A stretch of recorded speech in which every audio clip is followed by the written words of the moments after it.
Welcome to all of you. Welcome to a new Waiting on God. This is Pastor Yeti.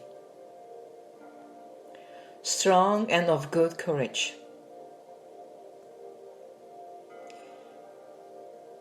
I hope your weekend was well.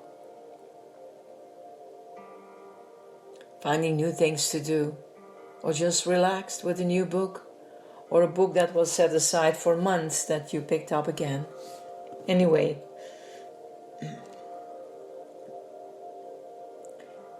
the most important thing is that weekend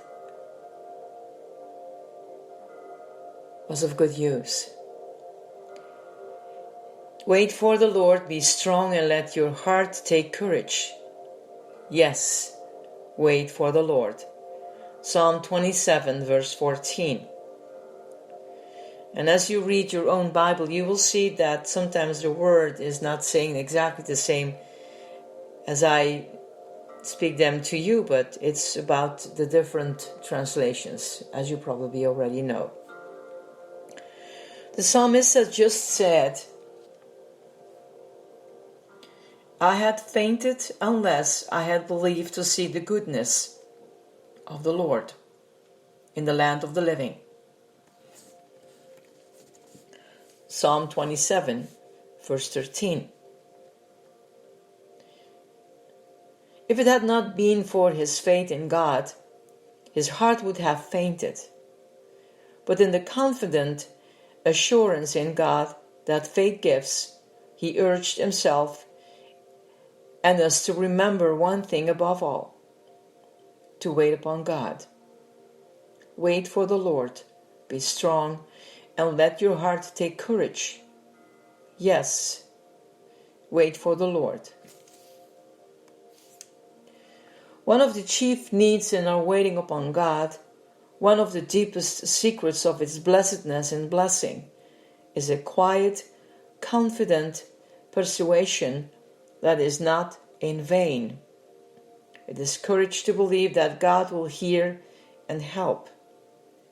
We are waiting on God, who could never disappoint his people. Be strong and of good courage. Joshua chapter 1 verse 9. These words are frequently found in connection with some great and difficult enterprises, or in the prospect of combat with the powers of strong enemies and the utter insufficiency of all human strength. His waiting on God, a work so difficult that these words are needed. Be strong and let your heart take courage. Yes, indeed, the deliverance for which we often wait is from enemies when we are helpless. The blessings for which we plead are spiritual and unseen, things impossible with people but heavenly, supernatural, divine realities. Our heart will faint and fail. Our souls are so seldom accustomed to fellowship with God, the God of whom we wait, that he often appears to hide himself. We who have to wait are often tempted to fear that we do not wait correctly, that our faith is too weak, that our desire is not as righteous or earnest as it should be, or that our surrender is not complete. Amid all these causes of fear or doubt, how blessed to hear the voice of God say, wait for the Lord, be strong, and let your heart take courage. Yeah, wait for the Lord.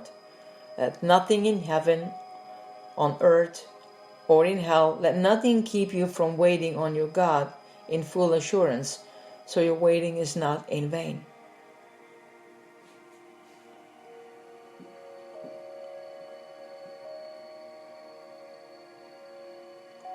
The one lesson our Bible text teaches us is this: When we set ourselves to wait on God, we should resolve that we will wait with the most confident expectation of God, meeting and blessing us. We should make up our minds to do this, for nothing was ever so sure as the untold and unexpected blessing that waiting on God will bring us. We are accustomed to judge God and His holy work in us by what we feel. And therefore, there is the great probability that when we cultivate waiting on Him, we will be discouraged, because we do not find any special blessings from it. The message that comes to us is this: above everything, when we wait on God, we need to do so in the spirit of abounding hopefulness. It is God in His glory, in His power, and in His love whom we are waiting on, who longs to bless us. If you say that you are afraid of deceiving yourself with vain hope because you do not see or feel any reason in your present state for such special expectations, my answer is that God is the one who provides the justification for you to expect great things.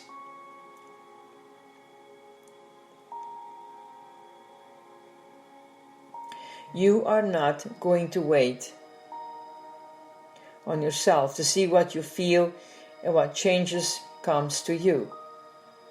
You are going to wait on God, to know first what He is and then what He will do.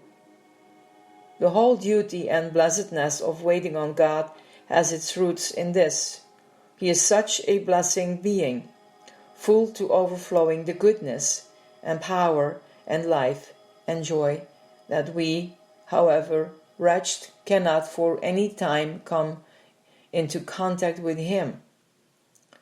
Without the life and power secretly, silently entering into us and blessing us. God is love. That is the one and all sufficient reason for your expectation. Love seeks out its own.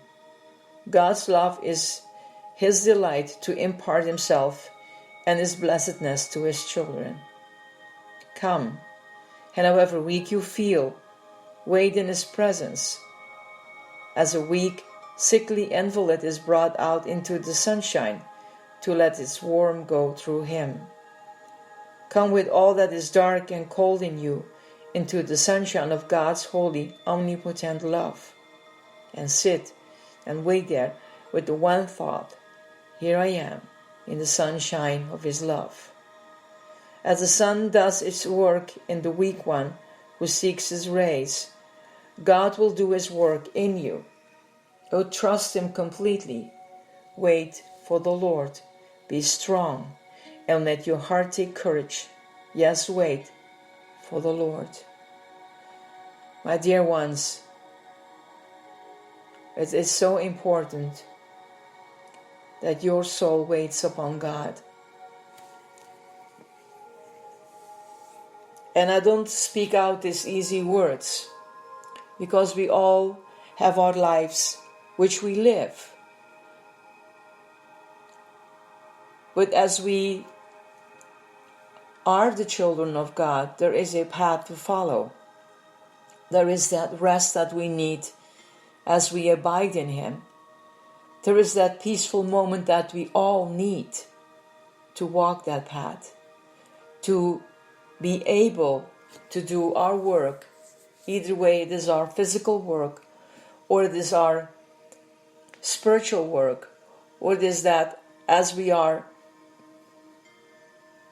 pastors, as we are having a ministry to do, as we are mothers, fathers who work at home to raise their children, whatever it is so important that your soul is waiting upon God, to hear the voice of God, to listen in what He is saying to us.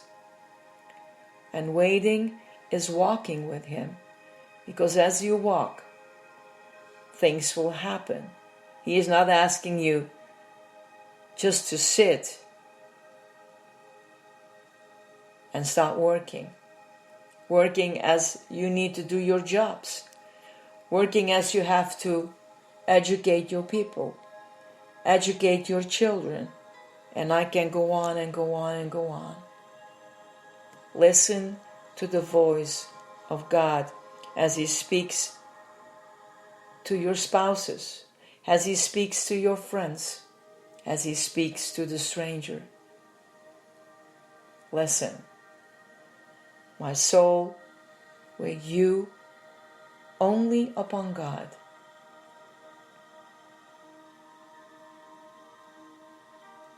I bless you with a wonderful day. May you abide in Him, the one that loves you. Blessings. Bye.